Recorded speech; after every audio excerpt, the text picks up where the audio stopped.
triangle ABC, où D'accord. Donc, A, A est le sommet du triangle, BC est la base du triangle, B tout simplement est à droite, il est est à ici. droite de A et C est à gauche de A. Voilà. Donc on se propose de tracer des cercles pour identifier les bisectrices du triangle. Voilà, tout Voilà. simplement.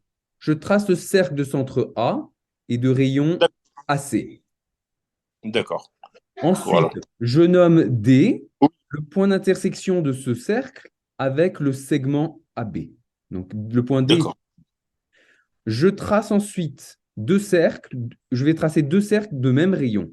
Je vais tracer le cercle de centre C et de rayon AC. Et je vais tracer le cercle de centre D et de rayon AD égale AC. Et je vais prendre le point d'intersection de ces deux cercles que j'appelle M. Et moi, j'affirme que la droite MA est la bisectrice de l'angle CAB.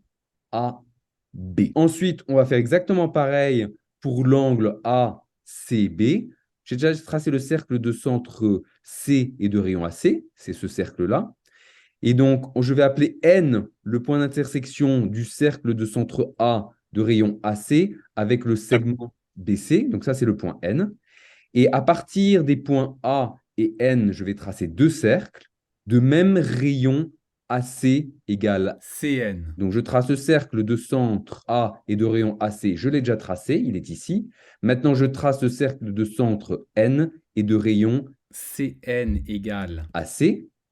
Le point d'intersection ici, je vais l'appeler, appelons X. La droite CX est une bisectrice de l'angle ACB. Et nous, ce qu'on cherchait dans ce problème, c'était l'intersection des bisectrices. Ce point ici, c'est l'intersection des bisectrices. Le logiciel me le met en orange parce qu'il nous dit que voilà, on a résolu le problème.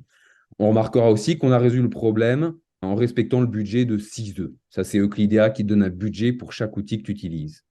D'accord. Bon, en fait, si je peux me le permettre, en fait, c'est un problème d'ingénieur. Relevant la géométrie euclidienne. Pourquoi avant tout la géométrie euclidienne? Parce que dans un plan nu départi de tout repère analytique, il n'y a Mhm, pas d'abscisse, il n'y a pas d'ordonnée. Donc, on doit mhm, avoir recours à notre intuition ou à des théorèmes plus ou moins flous, puisqu'on est parti de très loin, on vient de très loin. mhm. Euh, c'est des cours qui viennent de la sixième, cinquième, la géométrie euclidienne, et nous, on n'a pas fait ça depuis longtemps. Donc, avec le peu de notions sur la bisectrice, la médiatrice, le triangle quelconque, et les cercles circonscrits, et les cercles qui sont construits par rapport à des côtés d'un triangle, on devait tracer justement les bisectrices. Donc déjà, c'était déjà un problème de géométrie euclidienne. Et pourquoi c'était un problème d'ingénieur? Parce qu'en fait, il y a des contraintes. La contrainte principale, c'est qu'on ne pouvait pas tracer les bisectrices directement. Donc cet outil nous a permis de tracer les bisectrices outre le fait qu'on puisse pas tracer les bisectrices directement.